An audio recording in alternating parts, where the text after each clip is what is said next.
Not that table. Nathaniel Cole said under his breath, but the words hit like a slap. Vivian Ashford had already stopped walking. Outside, a January wind rattled the front windows of the Copper Spoon Diner, rolling old snow-down Fifth Street in thin gray sheets. Inside, the dinner rush had thinned to a handful of regulars. A trucker nursed black coffee near the window. Two teenagers shared a plate of fries by the jukebox that hadn't worked since spring. And in the corner booth, beneath a lamp of flickering bulb nobody had bothered to replace, a man in a faded gray work jacket sat across from his 8-year-old daughter, splitting the last piece of cornbread into two careful halves. Every fork in the diner slowed. Every head turned. The television bolted above the pie case was still playing the 6 o'clock news. Vivian Ashford's face froze mid-sentence beneath a headline that read Billionaire Philanthropist Tours Belhaven Ahead of Friday Gala. She stood in the doorway in a charcoal coat dusted with melting snow, her driver still outside searching for a jack because her tire had blown 2 blocks from the diner. Her assistant stood at her shoulder, phone already buzzing, already trying to steer her toward the only empty booth in front, the clean one, the one near the window where the light was good for photographs. Instead, Vivian was looking at the back corner, at the only other open seat in the whole diner, directly across from a man who did not know her name, and a little girl who was already sliding over to make room. "Can I sit here?" Vivian asked. The room held its breath. 3 questions hung in the air before anyone answered them. Why would a billionaire choose the poorest table in the room? Why did the man in the work jacket look at her like he'd seen a ghost? And why, when she sat down, did her hands begin to shake around a paper napkin like she was holding something far heavier than cloth? Nobody in that diner knew the truth yet, not even Vivian. But somewhere in a shoebox above a laundromat 2 blocks away, the answer had been waiting for 9 years. His name was Elijah Carter, and 3 years earlier, he had learned that grief does not ask permission before it rearranges a man's entire life. He woke at 5:15 every morning, before the sun, before the birds, before the world had decided what kind of day it wanted to be. He never used an alarm anymore. His body simply knew. It was the same hour his wife Danielle used to wake for her shift at Grace Memorial, and some habits outlived the people who taught them. He made coffee in a pot with a cracked handle he'd meant to replace for 2 years. He packed a lunch for his daughter, Nora, in a brown paper bag with her name written on it in blue marker, the same way every single morning, because she had once told him that seeing her name in his handwriting made school feel less lonely. He never forgot again. Nora was 8 now. She had her mother's stubborn chin and her father's quiet patience, and she had a laugh that could make a hard day forget itself for 30 seconds at a time. She did not remember much about her mother. She had been barely 2 when Danielle passed. What she knew of her came from stories Elijah told at bedtime, careful and warm, the way you handle something you cannot afford to break twice. Danielle Carter had been a NICU nurse for 11 years before the cancer took her. She had spent her whole career kneeling beside incubators too small for the babies inside them, whispering to parents who were too frightened to speak. She used to say that the hardest part of her job wasn't the sickness. It was watching good families run out of money before they ran out of hope. That was why, in her last year, she started something small. She and Elijah began setting aside a portion of every paycheck, sometimes $20, sometimes $50, and mailing it to a children's medical fund at Grace Memorial that covered costs insurance never touched. Bus fare for families driving 2 hours to see a specialist. Glasses for children whose vision problems went undiagnosed because nobody could afford the exam. Surgery gaps that swallowed families whole.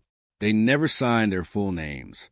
Danielle thought it was safer that way, gentler somehow, like a gift that didn't ask to be remembered. She always wrote the same short line inside the envelope. "You are not alone. Keep going." And she signed it with 2 letters, D and E. After she died, Elijah kept mailing the envelopes. He never missed a month. Not the month he lost his job at the auto plant when it closed down. Not the month Nora had the flu and the emergency room bill ate half his savings. Not the month his truck needed a transmission he couldn't afford, and he walked 2 miles to work in the snow rather than touch the envelope money. Sometimes the amount shrank to $4 bills folded together, but it always went out, and he always signed it the same way. E. Just one letter now. He couldn't bring himself to remove Danielle's initial from the front of the envelope. He simply stopped writing his own name after hers, like the promise still belonged to both of them, even though only one of them was left to keep it. He remembered the night the tradition started with a clarity that never dulled, no matter how many years passed. Danielle had come home from a 12-hour shift and gone straight to the bathroom to cry, where she thought he couldn't hear her. When he knocked and she finally let him in, she was sitting on the edge of the tub, still in her scrubs, her badge still clipped to her chest, mascara tracked down both cheeks. A family in the NICU that week had a baby boy born 10 weeks early. Lungs not yet strong enough to breathe on his own.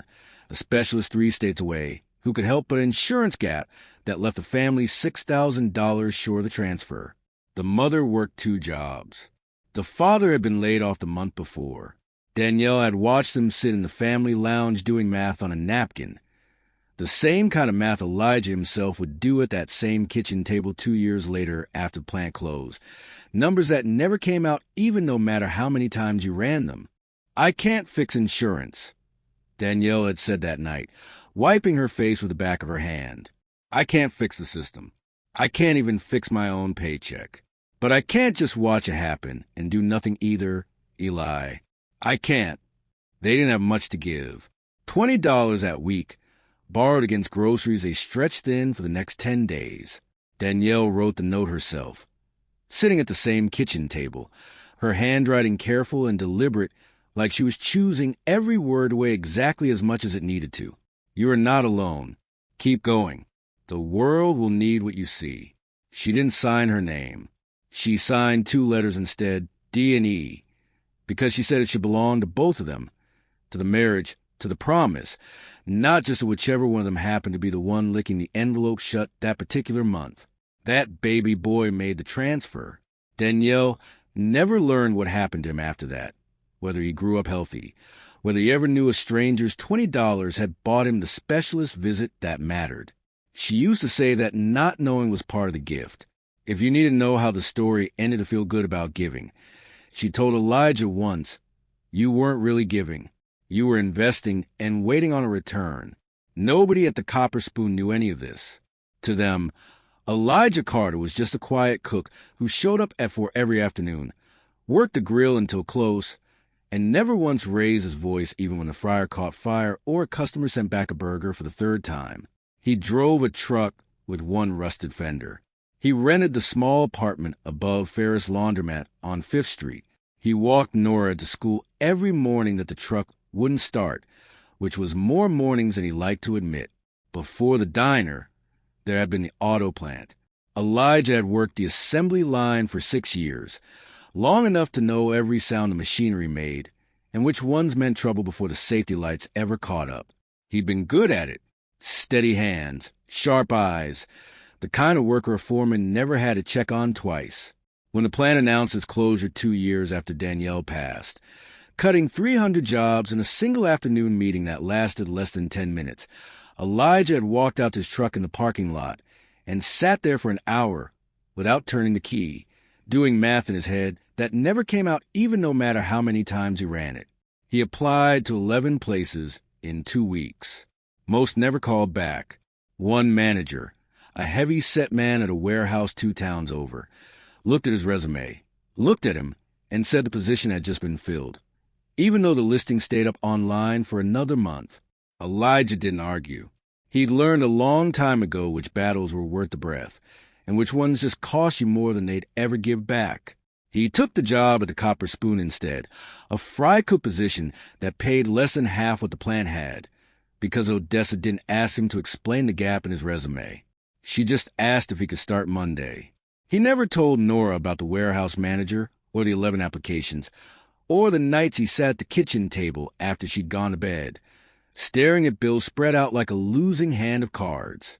What he told her instead, every single morning without fail, was that they were going to be all right.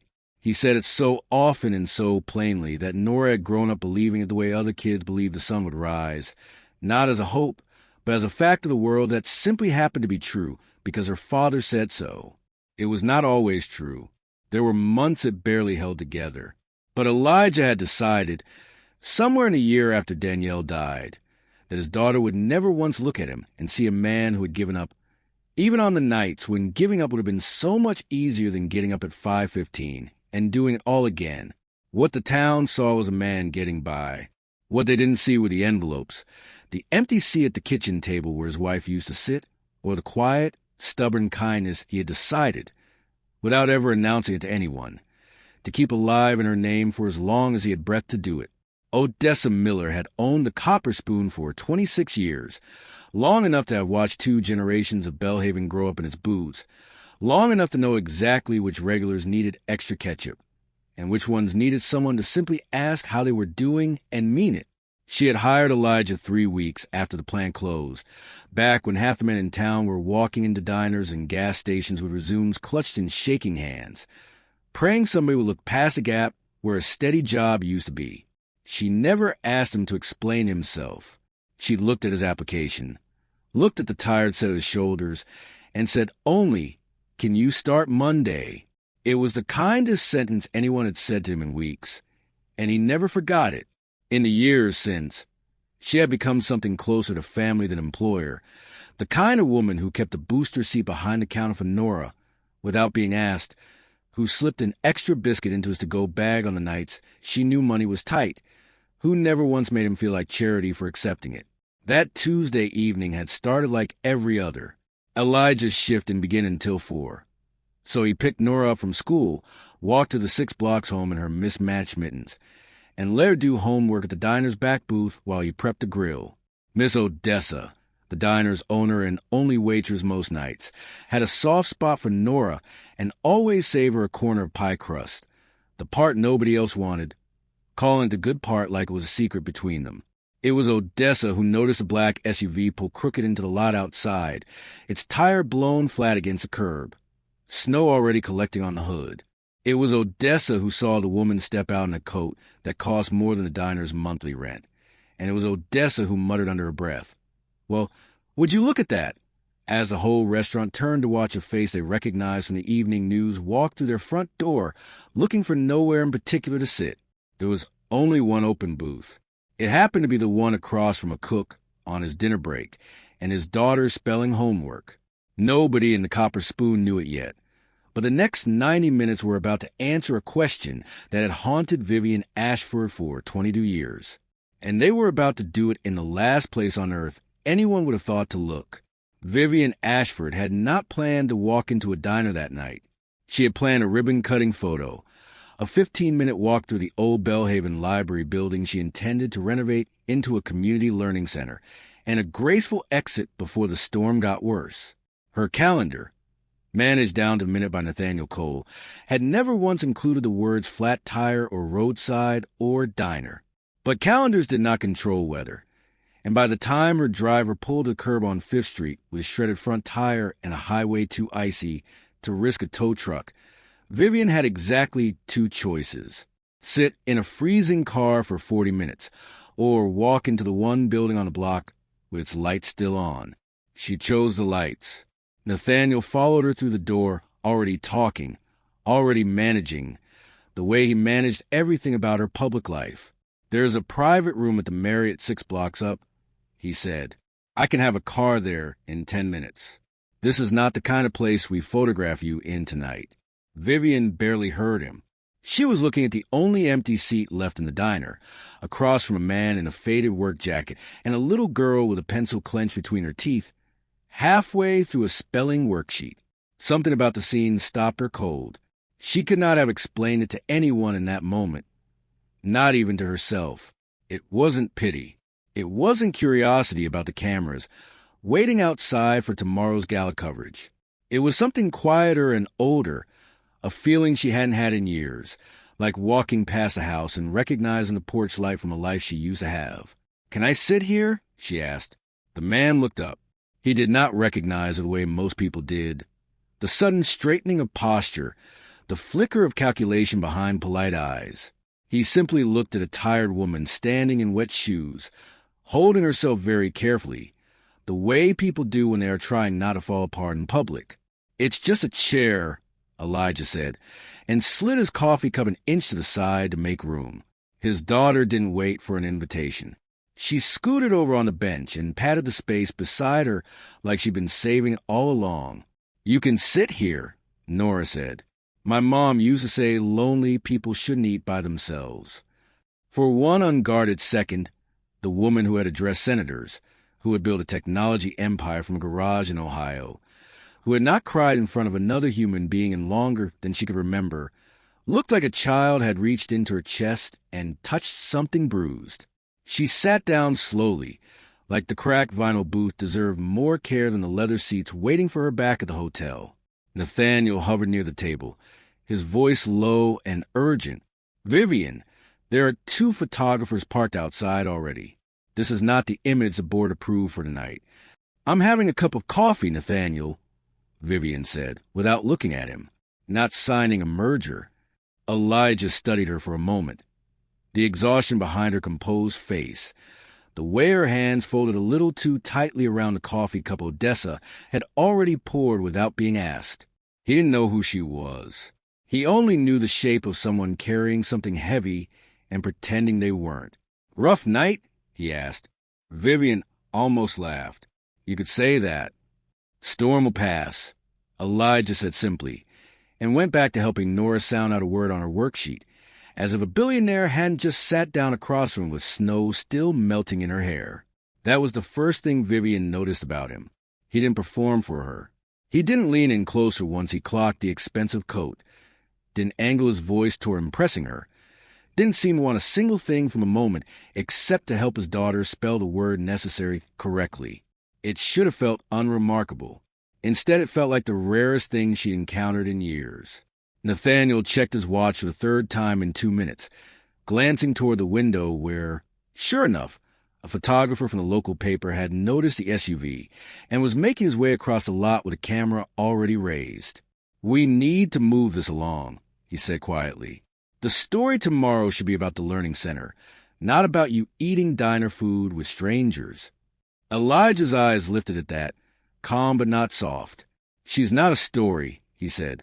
"She's just cold." Nathaniel opened his mouth to answer, and then, for reasons he could not name, decided not to. Nobody at that table knew yet how close they were sitting to an answer that had waited 22 years to be found. But something in the air had already shifted. The particular hush that settles over a room right before it becomes the beginning of a very different story than the one everybody walked in expecting. Odessa brought out a 2nd cup of coffee and a slice of pie nobody had ordered, setting it down in front of Vivian without a word. "The universal diner language for you look like you need this." Vivian thanked her, genuinely, in a voice that had lost some of its practiced polish. "Do you draw?" Vivian asked Nora, nodding at the sketchbook peeking out from beneath her spelling worksheet. Nora brightened instantly. "Every day. Dad says drawing is how quiet people talk." "She talks plenty without it," Elijah said, and Nora giggled, swatting his arm. She flipped the sketchbook open with the unguarded pride only children have, past pages of snowmen, and a cat with too many whiskers, until she landed on a drawing that made Vivian go very still. It showed a crowded ballroom, chandeliers, long tables, everyone clapping, except one figure stood at the edge of the frame, a woman in a long coat, alone, her hands folded like she'd forgotten how to ask anyone to sit with her. At the top, in careful crayon letters, Nora had written the lady with no table. "Why did you draw her?" Vivian asked, barely above a whisper. Nora shrugged, suddenly shy. "I saw you on the news." Everybody was clapping, but nobody was sitting next to you. Nathaniel let out a short, uncomfortable laugh. "That's quite an imaginative interpretation for an 8-year-old. Elijah didn't look at him. He looked at Vivian instead. Kids notice what grown-ups train themselves not to. The sentence landed softer than a compliment and hit harder than one. Vivian had spent a decade being applauded in crowded rooms. Board members, senators, reporters who called her visionary in headlines she never read twice. Not one of them had noticed the empty chair beside her. A child looking at a television screen had seen it in 4 seconds. She reached for the pie Odessa had left, more to have something to do with her hands than because she was hungry. And that was when she noticed it. The photograph clipped inside her coat pocket, the one she carried everywhere and rarely showed anyone, had slipped halfway out when she removed her gloves. An old black and white newspaper clipping, worn soft at the corners from 22 years of handling. A thin girl with thick glasses standing outside Grace Memorial Children's Hospital, smiling like she didn't quite trust the world yet but wanted to. She tucked it back inside her coat before anyone could see it clearly, but her hand lingered there a second too long, and across the table, Elijah noticed the way her whole face had changed, like something old had surfaced without permission. "You okay?" he asked. "Yes," Vivian said too quickly. "Just thinking." Nathaniel checked his watch again, more visibly this time. "Caroline, I mean Vivian, the mayor is already at the venue. We are 20 minutes from the press pool losing patience." "Then let them wait," Vivian said, and something in her voice had changed too. Steadier now, less like a woman being managed and more like one making a decision. She looked back at Elijah. "What brought you to a place like this?" "Working here, I mean." Elijah wiped a bit of syrup from Nora's sleeve with the corner of a napkin before answering. "Life," he said simply. "It teaches you a lot if you let it. Some of it you'd rather not learn. Most of it you're grateful for eventually. And the rest you carry," he said, "so it doesn't fall on somebody else." Vivian sat with that sentence longer than she meant to. She had heard 1,000 polished answers from 1,000 polished people over the years. Carefully rehearsed lines about resilience and grit designed to make a donor reach for a checkbook. This was not that. This was a man who had clearly been asked nothing, expected nothing, and answered honestly anyway, because honesty seemed to be the only language he knew how to speak. Outside, the photographer from the local paper had reached the window, camera raised, waiting for the shot that would run above tomorrow's headline. Nathaniel saw him and straightened immediately, already composing the story in his head. A brief, warm, human moment before the gala. Perfectly manageable. Perfectly safe. He had no idea how wrong he was about to be. Before the trouble started, there was one more quiet moment, the kind that only mattered in hindsight. The trucker near the window, an older man named Guy who'd been coming to the Copper Spoon for 11 years and had never once said more than 3 words to Elijah beyond his order, leaned over from his stool at the counter. "Your girl's got her mama's chin," Guy said, nodding at Nora, seeing the picture behind the register. "Danielle used to bring her coffee out to me on the loading dock some mornings before her shift, back when she volunteered down at the hospital gift shop on weekends. Good woman." Elijah's throat tightened. Nobody outside the diner ever brought Danielle up so plainly, so casually, like she was still just a person who exists in the world rather than a name people were careful around. "She was," he said quietly. "Thank you for remembering that." Guy shrugged like it cost him nothing, which was exactly why it meant something. "Some people you don't forget," he said, and went back to his coffee. Vivian watched the exchange without fully understanding it yet, only sensing that this small diner held more history, more quiet devotion, more ordinary goodness stacked up in its corners than most of the boardrooms she'd sat in over the last decade combined. She didn't know yet how close that history sat to her own. She only knew, watching Elijah's face soften and then steady itself again, that there was more to this man than a work jacket and a grill apron, and that she wanted, more than she wanted anything and longer than she could remember, to understand what it was.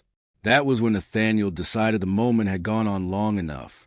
He stepped beside the booth and rested one hand lightly against the back of Vivian's seat, his voice pitched low, but not low enough. "This has been a lovely detour," he said, "but we really do need to go."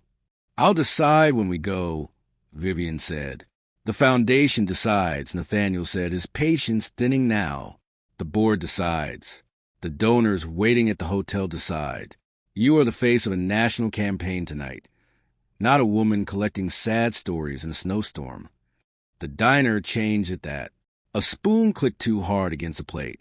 Odessa, refilling coffee 2 booths down, went very still. Elijah slowly folded his own napkin and set it beside the empty plate, unhurried, the way a man moves when he's decided something matters more than staying quiet. "You can talk to me however you want," he said evenly, "but you don't talk over her." Nathaniel turned to him fully now, his politeness thinning into something sharper. "And who exactly are you?" "I'm her father," Elijah said, nodding toward Nora. "That's the only title I need tonight." Nathaniel let out a short laugh, the kind meant to sting. "Of course. The noble single father, the worn jacket, the adorable kid with the sketchbook. Forgive me if I've seen this particular script before." Vivian's eyes narrowed. Nathaniel. But he was already performing now, for the photographer outside, for the donors he imagined watching, for the version of the story he had already decided was dangerous. "Men like this know exactly how to position themselves," he continued. "Sit close to sympathy. Offer up a kid with a drawing. Say something humble. Next week there's a fundraiser, a medical bill, a quiet request for help." The words landed cold and small, dressed up as caution but built entirely out of contempt. Nora's face flushed red. "My dad doesn't ask people for money." Nathaniel glanced down at her, not unkindly exactly, but not kindly either. "Sweetheart, adults are complicated." Elijah's hand moved across the table and covered his daughter's small fist before her anger could teach her something he didn't want her carrying. "Let it go," he said quietly. "But he's lying," Nora whispered. "I know." "Then say something." Elijah looked at Nathaniel, then at Vivian, then around the diner where every pretense of not listening had quietly dissolved. The grill hissed behind the counter. The wind rattled the old sign outside. The flickering lamp above their booth buzzed like it was trying to hold something together. "Everybody's got a hard story," Elijah said finally, his voice level, carrying without needing to rise. "Not everybody uses it to buy kindness. And not everybody who looks poor is trying to sell you pain." A few eyes at the counter dropped. Odessa stood frozen with the coffee pot in her hand. Vivian felt something rise in her chest, something older than anger and quieter than pride. She looked at Elijah's worn cuffs, at Nora's trembling mouth, at the syrup bowl scraped nearly clean between them, and she understood, with sudden and total clarity, that the poorest thing sitting at that table wasn't money. It was Nathaniel's imagination. He could not picture generosity without a hidden invoice attached to it. He could not picture a man offering a seat without believing a trap waited underneath it. The diner door swung open. 2 photographers stepped inside, shaking snow off their coats, cameras already lifting. "Miss Ashford, is this part of tonight's event?" one of them called. Nathaniel straightened instantly, recovering his practiced smile. Just a brief community stop. Nothing official. But Nora slid out of the booth before her father could stop her, standing small and furious in her mismatched mittens, chin lifted, eyes bright with tears she refused to let fall. "It's official to me," she said, loud enough for the whole diner to hear. "He feeds people even when nobody's taking pictures." The first camera flash went off, white and sudden. Elijah closed his eyes for half a second, not from fear, but from a tiredness that ran far deeper than that moment. The old, familiar tiredness of being noticed only when someone needed a headline. Vivian rose from the booth slowly, deliberately, Nora's drawing already tucked against her coat where she'd asked to keep it minutes earlier. She did not look at the cameras. She looked only at Elijah, and in the silence that followed, a question she had carried for 22 years began, quietly and impossibly, to answer itself. "No more pictures," Vivian said, and something in her voice made both photographers lower their cameras without argument. It wasn't loud. It didn't need to be. Nathaniel's practiced smile cracked at the edges. "Vivian, that's not wise." It wasn't a request. The photographer stepped back, embarrassed by the quiet authority in her voice, the kind that could silence a boardroom without ever needing to raise itself. For a few seconds, only the storm spoke, sliding snow down the window glass, pushing cold air through the gap on the front door. Nora wiped her cheek with the back of one mitten and looked up at her father with a fierce, wounded kind of sadness. "They always think you want something," she whispered. Elijah crouched down to her eye level, the way he did whenever the world got too big for her to carry alone. "People think what they know how to think," he said gently. "They don't know you. That's all right." "No, it's not." Before he could stop her, Nora turned and bolted for the narrow hallway beside the restrooms, toward the back stairwell that led up to the small apartment above Farrah's laundromat next door. Her boots thudded up the steps like a tiny, stubborn heartbeat, refusing to be talked out of whatever she decided to do. "Nora, Elijah called," but she was already gone. Odessa set down her coffee pot slowly. "She's going for the box," she said, more to herself than to anyone. Elijah's face lost its color. "Evelyn, no." Vivian caught the shift in his voice immediately. Not fear exactly. Something deeper. The particular ache of a man whose private kindness was about to be dragged, uninvited, into the light. Nathaniel noticed it too, and for the first time all evening his certainty flickered. "What box?" he asked. No one answered him. A minute passed, then another. The old clock above the counter ticked too loudly. Somewhere down Fifth Street, a plow scraped past.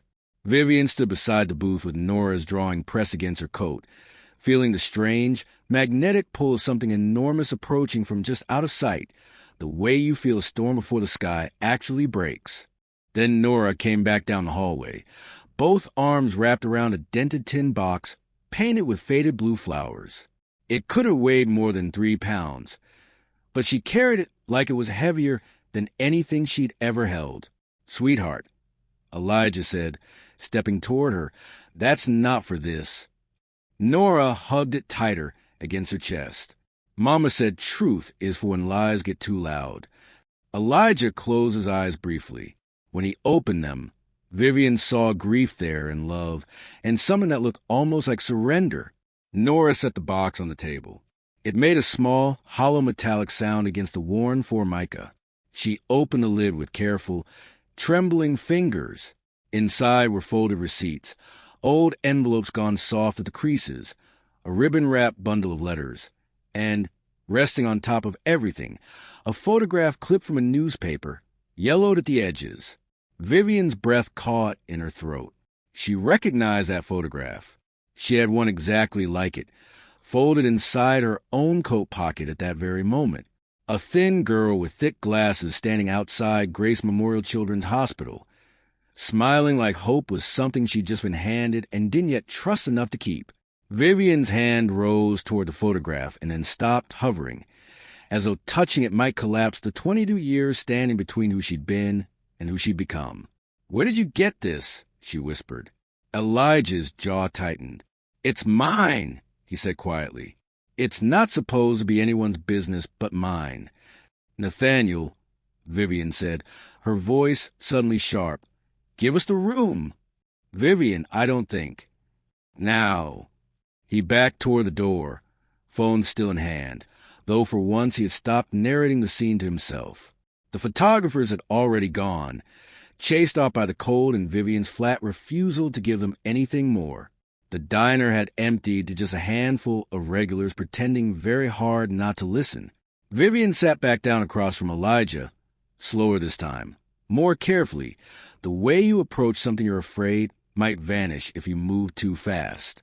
"I need to see the letters," she said. "Please."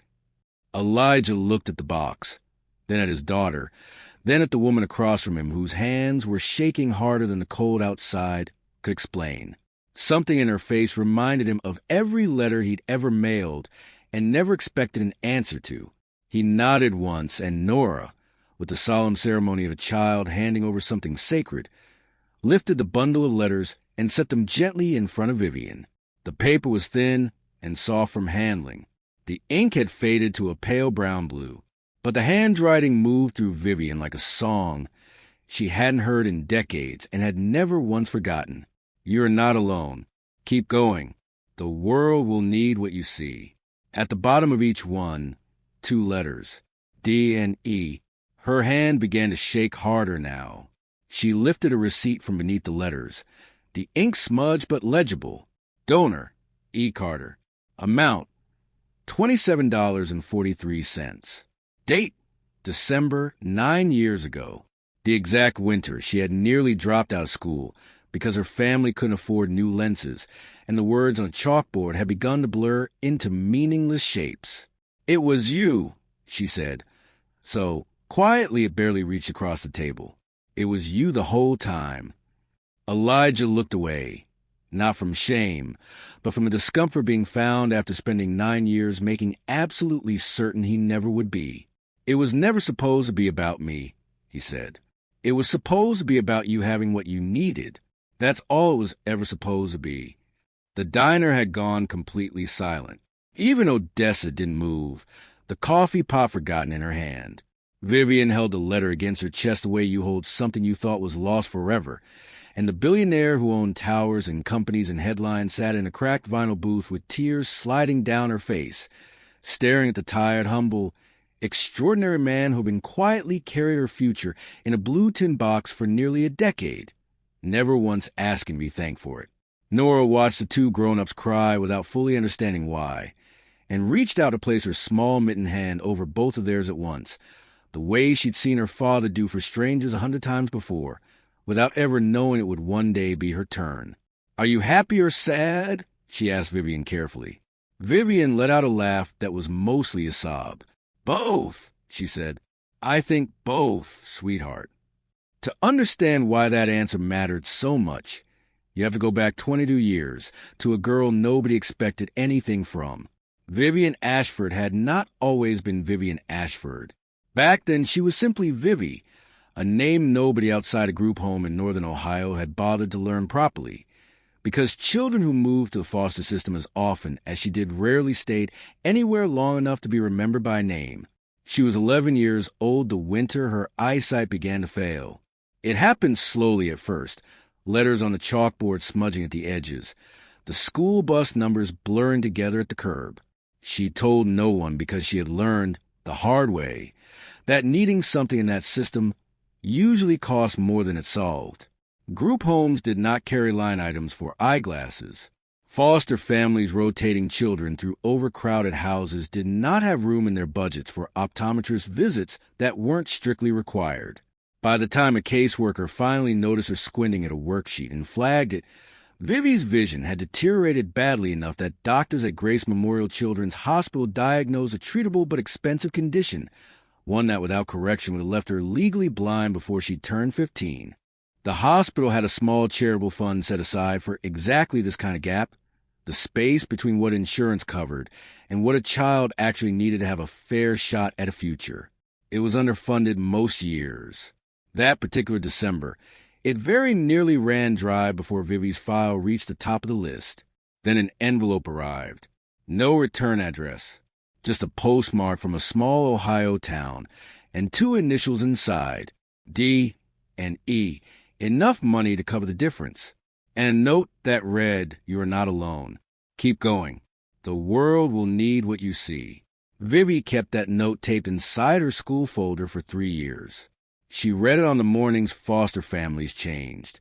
She read it the night she aged out of the system at 18 with nothing but a duffel bag and a community college acceptance letter. She read it the year she slept in her car behind a diner not unlike the Copper Spoon, working nights to afford textbooks, building the first version of the company that would one day become Ashford Technologies out of a rented room with bad heating and a second-hand laptop that crashed twice a week.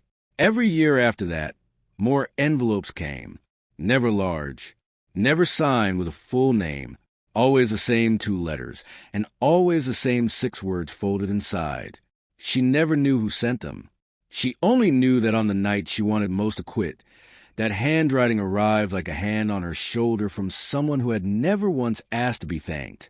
There had been a night, 3 years into building the company, when an investor pulled out at the last minute and the payroll account had $11 left in it.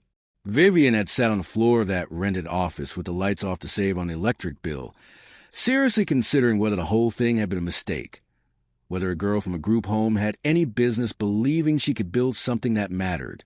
She'd gone home and found an envelope waiting in her mailbox that same week. $20 folded inside a note that read, "Simply keep going. The world will need what you see." She had no way of knowing the sender had mailed it the same month his own transmission gave out, and he walked 2 miles home in the snow rather than touch that envelope's money. She only knew the timing felt impossible, the way the right words sometimes arrive exactly when a person has nothing left to hold themselves up with. She kept working. The company survived that month and the next, and eventually stopped needing to survive month to month at all. By the time Ashford Technologies went public, Vivian had built something that employed 4,000 people and had never once forgotten what it felt like to need $11 and not have it. When Ashford Technologies went public and made her, at 31, one of the youngest self-made billionaires in the country, the first thing Vivian did with the money that meant anything to her personally was hire a small team of investigators to trace the fund at Grace Memorial back to its source. It had changed names twice, merged once, nearly folded during a budget crisis a decade earlier. The paper trail dissolved into microfiche, storage units, and handwritten ledgers nobody had digitized. She kept searching anyway, not because she needed the money returned, because somewhere out there was a person who had chosen, again and again, for reasons that owed her nothing, to believe a frightened kid in a group home was worth saving. And she had spent 22 years wanting, more than any award or headline the world had ever handed her, the chance to say thank you to their face. The trail had gone cold a dozen times. Investigators traced it through a fire that had destroyed half a decade of paper records at the original fund's office, through a merger that scattered donor files across 3 different filing systems that never quite talked to each other, through a storage unit in Columbus that had been auctioned off for unpaid rent before anyone thought to check what was inside. Each lead promised an ending and delivered only another beginning, until Vivian had nearly convinced herself the search itself might be the only gift she'd ever get to keep. It led her, eventually, to a single line in an old church basement ledger, hand-copied by a volunteer decades earlier from records nobody had bothered to digitize, mentioning a small town called Belhaven, Ohio, and a scholarship fund that quietly folded into Grace Memorial's records years earlier. That was the real reason Vivian Ashford had come to Belhaven that week. Not the gala, not the ribbon cutting at the old library. Those were useful reasons, respectable reasons, the kind Nathaniel could schedule and defend to a board. The real reason sat inside a leather folder in her hotel room, underneath donor lists and press releases, 8 old letters, 9 receipts, and 1 black and white photograph of a girl who had learned to read again because a stranger decided her sight was worth the cost of an envelope stamp. She had never imagined the stranger would turn out to be a line cook working a double shift in a diner 2 blocks from a broken-down SUV, splitting a piece of cornbread in half, so his daughter could have the bigger side. But sitting across from Elijah Carter in that cracked vinyl booth, watching him fold his hand protectively over a tin box he clearly never wanted anyone to see, Vivian understood something that no boardroom, no headline, no philanthropic gala had ever managed to teach her. The most important people in her life had never once needed her to know their names. They had simply needed her to keep going. Now, for the first time in 22 years, she finally had the chance to give something back. "Why didn't you ever sign your full name?" Vivian asked. Her voice had steadied, but her hand still trembled slightly around the letters. Elijah looked down at the tin box, at the ribbon Danielle had tied around the bundle years before he'd ever added a single envelope to it himself. "It started as my wife's idea," he said. "Danielle, she was a NICU nurse over at Grace Memorial. 11 years. She used to come home some nights and just sit at the kitchen table without saying anything, because she watched a family run out of money before they ran out of hope, and there was nothing in her job description that let her fix that." He paused, his throat working. "So she started fixing it herself, a little at a time. She always said if we signed our names, it would turn into something about us. She wanted it to stay about the kid on the other end of the envelope." "D&E," Vivian said softly. "Danielle and Elijah." He said it like it still hurt to say her name out loud in front of a stranger, and it probably did. She passed 3 years ago. Cancer. Fast, once it showed up. I was going to stop mailing the envelopes. I told myself I would, for about a month. His eyes flicked to Nora, who was watching him with the careful attention children give when they sense a story is finally being told all the way to the end. Then one night Nora asked me why we still help kids we'd never meet, and I told her it was because her mother believed one kid, helped at the right time, could grow up and become somebody else's miracle. And Nora pushed 3 quarters from her own jar across the table and said, "Then send these too. Maybe somebody needs a little miracle." Vivian pressed a hand to her mouth. So I kept mailing them. Elijah said some months it was $40. One month, after Nora had the flu and the heating bill came in high, it was 4 $1 bills and a note that just said, "For someone who needs tomorrow." I never signed my full name because it never felt like it was supposed to be mine to claim. It was hers first. I was just keeping the promise going after she couldn't. The diner had gone so quiet that the hum of the old refrigerator behind the counter felt loud. Odessa, still standing frozen with the coffee pot, wiped her eyes with the back of one wrist and pretended it was a steam. Vivian reached into her coat and drew out her own photograph, the one she carried folded against her heart for 20 years, and set it gently on the table beside the newspaper clipping already resting in Elijah's tin box. 2 copies of the same picture, the same girl, the same fragile, hopeful smile. "I kept this in every apartment I ever lived in," she said. "Every dorm room, every rented office when the company was 3 people and a folding table. I used to take out on the nights I wanted to quit and just look at it, because it reminded me that somebody, somewhere, had decided I was worth the cost of a stamp when nobody else in my life was willing to spend that much on me." Elijah's eyes were wet now, too, though he tried, out of old habit, to keep it from showing. "You gave me my eyesight," Vivian said. "Not the doctors, not the hospital. You, a stranger who never once asked for anything back. Do you understand what that meant? Do you understand what you built?" "I didn't build anything," Elijah said. "I just kept a promise." "You kept it for 9 years after the woman who started it was gone," Vivian said, "while raising a daughter alone, while working double shifts in a diner in the middle of winter. That's not just keeping a promise. Elijah, that's the most important thing anyone has ever done for me, and you did it without ever wanting me to know your name." Nora, watching the 2 adults across from her with the solemn focus of a child determining whether the story had a happy ending, finally spoke. "So you're the lady from Dad's letters?" she asked. "The one he wondered about?" Vivian blinked. "He wondered about me?" Elijah gave a small, embarrassed smile. "Every year around Christmas, I always wondered whoever we were sending money to, if they made it, if it mattered. Guess I got my answer." "You got more than an answer," Vivian said, wiping her face with the sleeve of a coat that cost more than most people's monthly rent, in a diner booth that had never once felt more important to her than any boardroom she'd ever sat in. "You got me."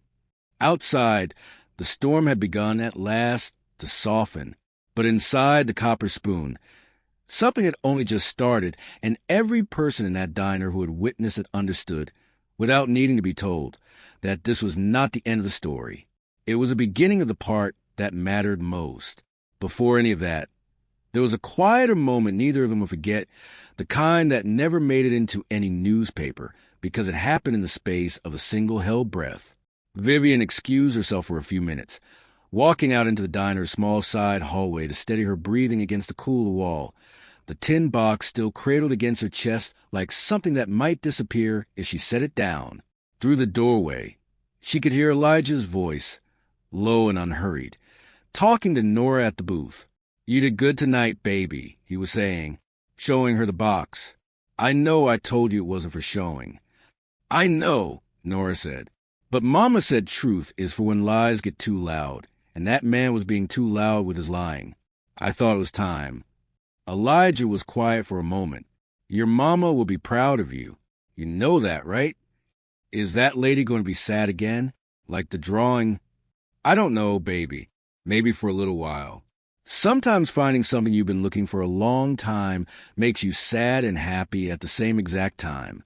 Doesn't mean it's a bad thing. Just means it's a big one. Nora considered that with the seriousness she brought to most things. Like when you talk about Mama. Yeah, Elijah said, and his voice caught just slightly on the word. Just like that. Vivian stood in the hallway with her hand pressed flat against the cool plaster wall, listening to a father teach his daughter how to hold two feelings at once without letting either one crush the other, and understood, with a clarity that arrived all at once, that she had spent 22 years building an empire and had somehow never once learned that lesson herself. She composed herself and walked back to the booth, and when she sat back down, something had settled in her that hadn't been there an hour earlier.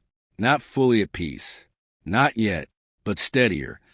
The way a ship feels steadier once it's finally found the shore it had been searching for through the whole storm.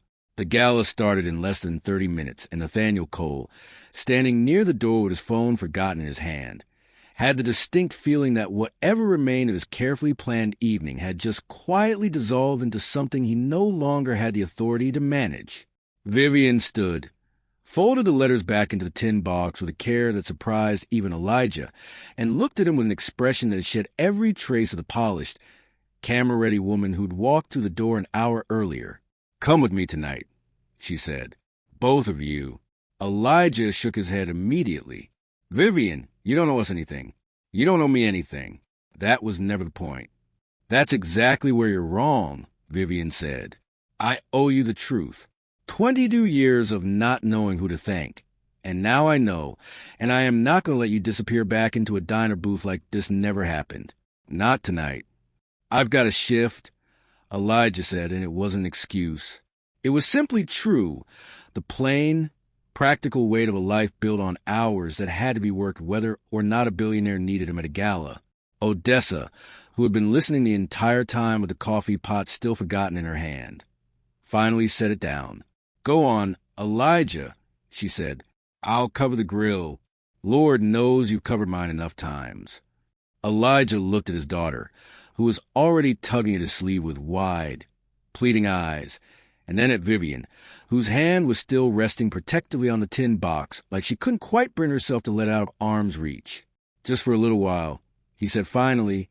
27 minutes later, the ballroom of the Ashford Learning Initiative glowed with chandeliers, white tablecloths, and the soft, expensive hum of a string quartet warming up near the stage. Snow kept falling outside the tall windows of the old Belhaven Grand Hotel, but inside, everything was warm and polished and carefully arranged. Donors in dark suits murmured beside local officials. Reporters adjusted microphones near a podium. A banner behind the stage read, "Every child deserves a future." Nathaniel moved through the room fast, whispering to staff, swapping place cards, sliding one chair from the front row and adding another near the back. He had built the entire evening around a clean, simple story. Visionary billionaire returns to small-town Ohio to expand access to education. It was inspiring. It was safe. It photographed well. Then Vivian walked in with Elijah Carter and his daughter at her side, and the room lost the script entirely. Conversations thinned.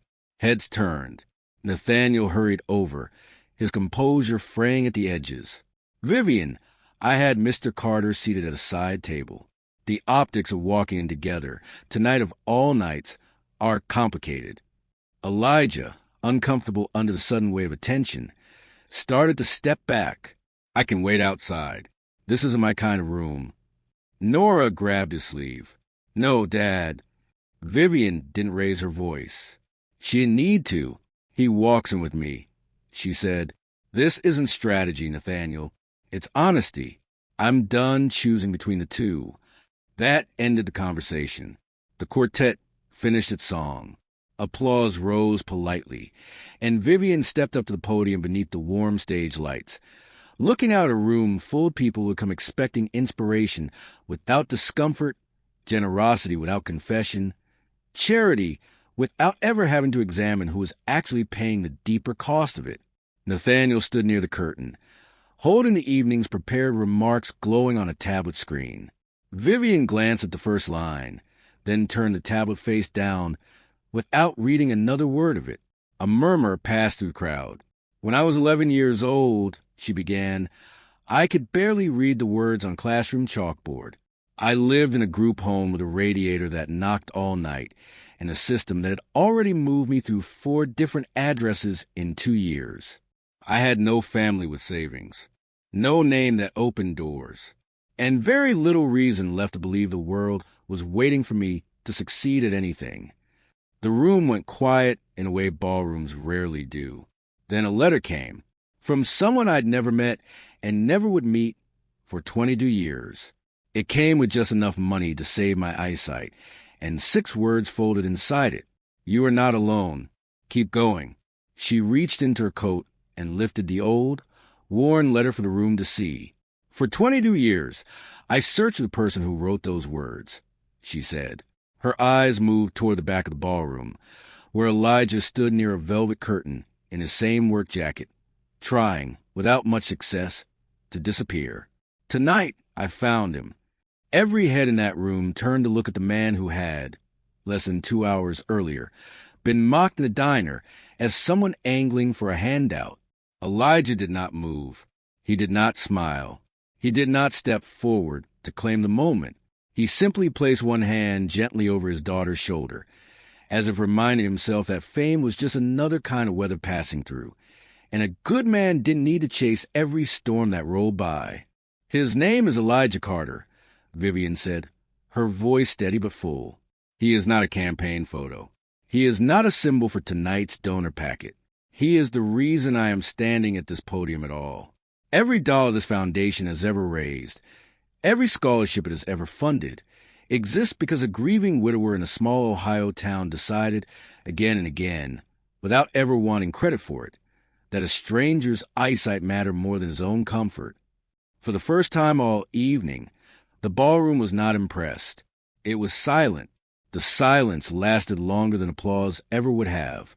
It moved from table to table, past crystal glasses and folded programs, past donors who had spent decades having their names engraved on walls and had never once had to consider whether the walls deserved the credit more than they did. Nathaniel moved quickly, intercepting Vivian as she stepped down from the podium, his voice sharpened by panic now instead of polish. Do not do this, he whispered. Thank him publicly. Hand him a plaque. Let the room applaud, and move on to the program. Move on from what? Vivian asked. From the discomfort, Nathaniel said. Whose discomfort? He glanced toward Elijah, then toward the donors watching from their tables, and didn't answer. A billionaire doesn't build credibility by kneeling in front of a diner cook, he said finally. Something in Vivian's expression shifted then, not with anger, but with a disappointment so complete it made anger unnecessary. No, she said quietly. A human being builds character by knowing exactly when she should. She walked past him, her heels ringing softly against the polished floor, crossing the entire length of the ballroom toward the back wall where Elijah and Nora stood near the curtain. Every head in the room turned with her. No one whispered. Even the quartet sat motionless, bows resting in their laps. Elijah saw her coming and shook his head slightly, almost pleading. Vivian, please, don't make me into something I'm not. She stopped in front of him, close enough that only the nearest tables could hear clearly, though the microphone she still wore carried fragments of every word into the hush of the room. What exactly are you not? She asked. Important? Nora looked up sharply. Vivian's eyes filled again, but her voice held steady. Elijah, you gave when nobody would ever know. You believed in a child who could never pay you back. You helped me see, literally and otherwise, before the world had ever bothered to look at me twice. If that isn't important, then this entire room has misunderstood what the word means. Elijah swallowed hard, his hand tightening around Nora's small fingers. I had help too, he said quietly. My wife believed in that fund before I ever did. I just kept mailing the envelopes after she was gone, because it felt like keeping a promise to her. The room softened at that, not loudly, but with a small collective breath. The kind that happens when hundreds of people realize simultaneously that the most extraordinary generosity in the room that night had come from a man already carrying more grief than most of them would ever be asked to survive. Vivian looked at Nora. "Your mother must have been extraordinary." Nora nodded, tears bright, but not falling. "Dad says she still teaches us. Just quieter now." Vivian pressed a hand to her chest. Then, with every camera in the room lowered and every powerful person watching, she turned toward an ordinary folding chair placed near the back wall. It had no name card, no ribbon, no view of the stage. It was simply a chair set where people put those they didn't yet know how to honor. She touched the back of it and asked, in a voice far smaller than the room expected from her, "Can I sit with you?" Elijah looked at her, and for one long breath, the whole distance between them seemed to gather in the space around that empty chair. The church basement, the old letters, the diner, the blue tin box, the snow, the shame Nathaniel had tried to hand him, the grace that had somehow outlasted it. Then the faintest smile crossed his face. "You already did," he said. Vivian sat down beside him, not on the stage, not beneath a banner bearing her own name, but in the back row of her own gala, next to a single father and his daughter. No one clapped at first. Some moments don't call for hands. This one called for humility. Nathaniel stood near the stage, the tablets glow useless his palm, the prepared speech no longer worth a single word of it. Across the ballroom, donors lowered their eyes, and a few, quietly and without fanfare, slid their gold pledge cards back into their jackets, not because they no longer want to give, but because recognition suddenly felt like far too small a reason for it. Nora reached across her father and placed her mismatched mitten into Vivian's hand. Vivian held it like a promise. Only then did the applause begin, slow and uneven at first, almost embarrassed, before it rose. Not for wealth, not for a well-managed campaign, but for the quiet dignity of a man who had changed a stranger's entire life in the shadows, and never once asked the world to turn a light on for him in return. An older man near the front, a hedge fund manager whose name sat on 3 different buildings across 2 states, rose from his table before anyone else and began clapping with both hands raised over his head, tears running opally down a face that had not, by his own admission later that night, cried in public since his father's funeral. A woman near the back, a first-generation college graduate who ran a small regional bank and had spent the whole evening feeling out of place among the bigger names of the room, found herself standing too, applauding for a man whose worn jacket looked more like her own father's than anything else she'd seen that night. Even the mayor, a careful man who rarely committed anything without polling it first, stood and clapped, quietly deciding somewhere in that ovation that Bellhaven's next town budget would find room for a line item it had never had before, one earmarked simply for kids who needed glasses and nobody had thought to ask about. Elijah stood in the middle of all of it, Nora's hand in his, feeling the particular discomfort of a man who had spent 9 years making sure no one ever looked at him like this, and finding, to his own surprise, that it didn't feel like the invasion he'd always assumed it would. It felt instead like standing in a room full of people who had, for one unguarded minute, remembered what generosity was actually supposed to look like before the world dressed it up in galas and banners and donor walls. But the story was not finished, not yet, because kindness that becomes public always attracts people who want to bend it into something it never was. By Friday morning, less than 3 days after the gala, a national entertainment blog ran a headline that made Elijah's stomach drop the moment Odessa slid her phone across the counter to show him. Mystery Dad cashes in. Did diner cook engineer billionaire encounter for publicity? The article, written by someone who had never set foot in Bellhaven, suggested, without evidence, that the entire moment had been staged, that Elijah had somehow known Vivian's tire would blow 2 blocks from his workplace, that the tin box had been produced too conveniently, too perfectly, to be anything but rehearsed. Nathaniel Cole called Elijah directly that afternoon, his voice tight with an urgency that had nothing to do with managing an image and everything to do with correcting a wrong he recognized clearly now as his own. "I want you to know," he said, "I already told him the timeline doesn't hold up, Vivian's tire blew on a highway 2 counties away from where you work. There was no way for you to have planned any of it. I'm having our legal team send a correction request. Elijah was quiet for a moment. Why do you care all of a sudden? You're the one who said I looked like I had a script. Nathaniel didn't offer an excuse. Because I was wrong, he said simply. I've spent 12 years protecting Vivian from people who wanted something from her. I got so used to looking for the angle that I stopped being able to see when there wasn't one. That's on me, not you. It was the closest thing to an apology Elijah figured he'd ever get. And to his own surprise, he found he didn't need much more than that. Appreciate you saying it, he said, and meant it. The correction ran 2 days later, buried far below where the original story had lived, the way corrections almost always are. It didn't erase every whisper. A few regulars at the diner asked Odessa, half joking and half not, whether Elijah had a lawyer helping him negotiate his cut of the foundation money. Odessa set them straight fast enough, reminding anyone who asked that Elijah Carter had been mailing envelopes to sick kids for 9 years before a single camera ever found him, and that generosity built in the dark didn't stop being real just because somebody finally turned the light on. Elijah kept working his shifts. He didn't respond to the blog post, didn't hire a publicist, didn't do a single interview to defend himself. He simply kept showing up at 4 every afternoon, tying the same apron, flipping the same burgers, walking Nora home the same 6 blocks, because he had learned a long time ago that a man's character wasn't something you had to announce. It was something you kept proving quietly on the ordinary days nobody was watching, until eventually the people who mattered stopped needing convincing at all. Word travels fast in a town the size of Belhaven, and by the following week, the real story, the true one, had finally outgrown the diner where it started, carried not by headlines but by the people who had actually been in the room.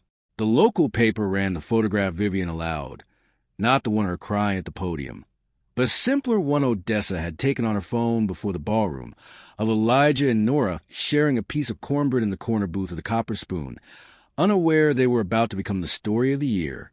Reporters called the diner for 2 straight days. Elijah declined every interview. He went back to work his regular shift the very next afternoon, tying his apron the same way he always had, flipping burgers on the same grill with the same quiet focus, as if the entire evening had been a dream that belonged to someone else's life. Vivian, for a part, did not try to buy her way into gratitude. She understood, in a way most people with her kind of wealth never quite managed to, that the relationship between them could not be repaired with a check. She had tried offering one anyway. The second week, a number large enough to change several generations of a family's future, and Elijah had turned it down without a moment's hesitation. I didn't send those envelopes hoping to get one back, he told her, standing in the diner parking lot, while Nora built a lopsided snowman nearby. If I take money from you now, it turns into something it was never supposed to be. Vivian understood. She didn't push again. Instead, she asked what he would accept. The answer came from Nora, 3 days later, drawing quietly at the same back booth while her father worked the grill. She was sketching the old brick schoolhouse on Maple Street, boarded up for years since the town lost funding for its after-school programs. Underneath it, in careful crayon letters, she'd written a question rather than a title. What if kids had somewhere warm to go? Vivian saw the drawing on her next visit and didn't say anything for a long moment. Then she asked Elijah if she could buy the old schoolhouse, not for herself, for the town. 3 months later, the building reopened as the Carter Light Center, named not to glorify Elijah, who fought the idea for 2 full weeks before finally relenting, but to honor the quiet, stubborn kind of light his family had spent nearly a decade passing hand to hand through the mail. It offered free tutoring, vision screenings, winter coats, after-school meals, art classes, and a reading room where children could sit without ever being rushed or judged for taking too long to sound out a word. On opening day, Elijah arrived before sunrise to help Odessa set up folding chairs, same as he always had for every ordinary shift of his life. He still wore the same work jacket. He still drove the same truck with the rusted fender. When a reporter finally caught him for a short comment, and asked why he hadn't accepted the large house Vivian had quietly offered to buy him. Elijah just smiled and gave the kind of answer that made the reporter stop writing for a second before catching up. "A bigger house doesn't make a man bigger," he said, "but a bigger table can feed more people." Vivian didn't try to rescue him from the life he'd built. She respected it instead. She funded the center, protected his privacy fiercely against anyone who tried to turn his story into a marketing campaign, and kept showing up at the Copper Spoon most Thursday evenings, always sliding into the same back booth, always asking Nora what she'd drawn that week. Over time, the whispers around Belhaven faded, not because the story stopped matching, but because something quieter and better replaced it. People stopped talking about the billionaire and the diner cook, and started noticing instead the way Vivian's laugh had grown easier, the way Nora saved her seat without needing to ask anymore, the way grief, slowly and without ever being rushed, had begun making room for something that looked a great deal like family. Years later, visitors to the Carter Light Center would pause near the entrance at a small framed note written in Elijah's careful, unhurried handwriting. Some people don't change the world by standing above it. They change it by saving one seat. Beneath it, in a child's uneven crayon letters that the center had chosen never to reprint or clean up, 3 smaller words remained exactly as Nora had first written them the week the doors opened. "Sit with us." Because dignity never needed a shout to be real. Grace never needed applause to matter. And kindness, given quietly enough for long enough by someone who never once expected it to be found, has a way of traveling to the dark for years, through strangers, through storms, through every ordinary Tuesday night, in every ordinary diner, until one day it circles all the way back around and pulls out a chair for the person who gave it away in the first place. At Nora's school that spring, a teacher asked a 3rd grade class to write about someone they admired. Most kids wrote about astronauts, athletes, singers whose songs played on every car radio in town. Nora wrote about her father. 3 careful paragraphs in a composition notebook with a bent corner, explaining that he cooked pancakes even when he was tired, that he gave the tip jar money to a man who needed soup, and that he had kept a promise to her mother for 9 years without ever once telling anyone about it.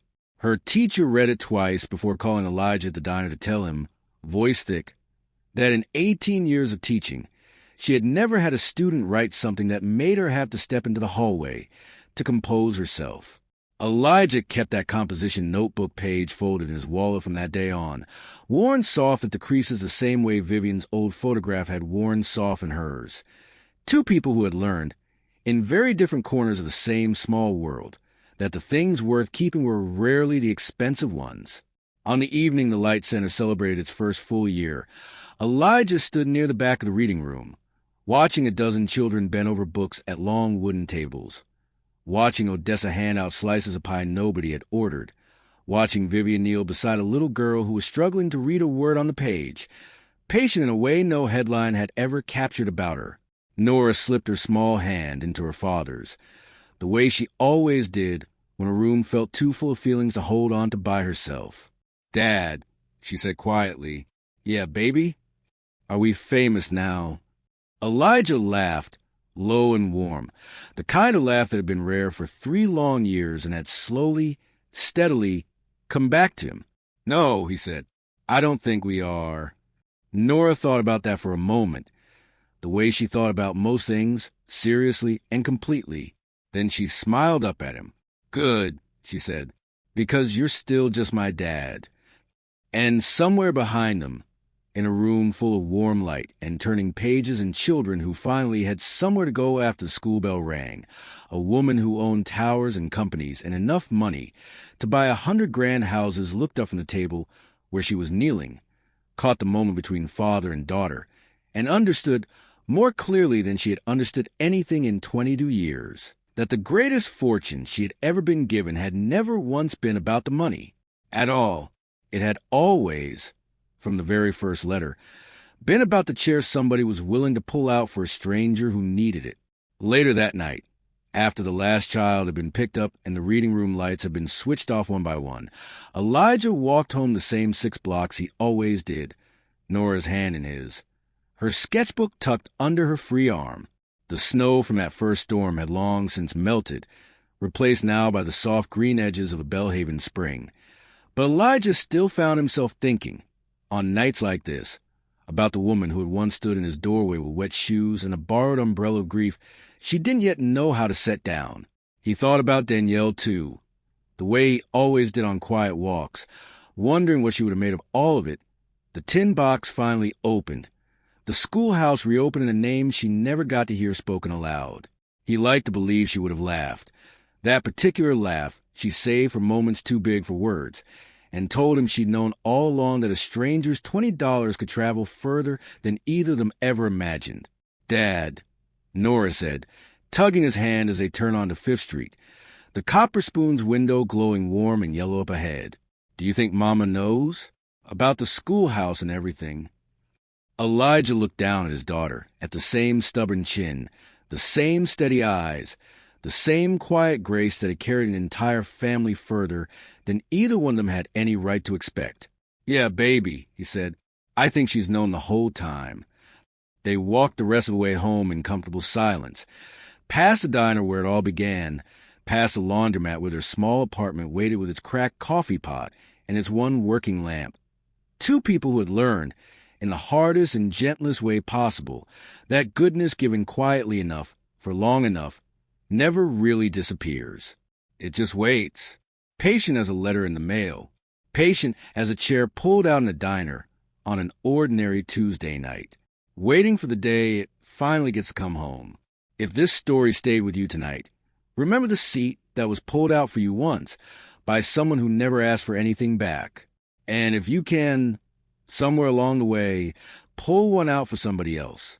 Some of the most important stories in the world begin exactly like this one did, quietly, anonymously, in a diner booth on an ordinary Tuesday, where nobody in the room yet understands that the poorest table in the house is about to change everything.